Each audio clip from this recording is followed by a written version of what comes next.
একটি বিশেষ ঘোষণা, একটি বিশেষ ঘোষণা। কি ঘোষণা লিটন ভাই, একটু তাড়াতাড়ি বলেন, অপেক্ষা করায়েন না। আজকে বাংলাদেশ দল ভয়ঙ্কর রূপে ফিরে আসবে শ্রীলঙ্কার বিপক্ষে। হা হা হা, এটা হাস্যকর, তালি দাও সবাই।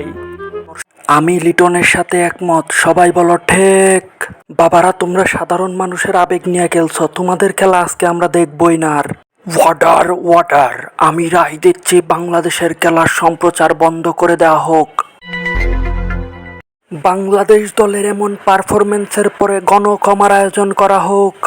কি খন ভাই, গণক্ষমা দিয়ে কি করবেন? এদেরকে যে তোমরা এত ট্রল করছো, এখন এরা তো ভালো করে ফেলছে, সামনে যে ভালো করবে তার তো কোনো গ্যারান্টি নাই ভাই। দু একদিন একটু দেখালন গণক্ষমার আগে।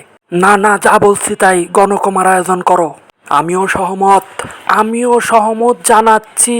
আমিও একমত ভাই, গণক্ষমার আয়োজন করেন। এখন দেখেন সবাই যেটা ভালো মনে করেন, আমিও তার সাথেই আছি।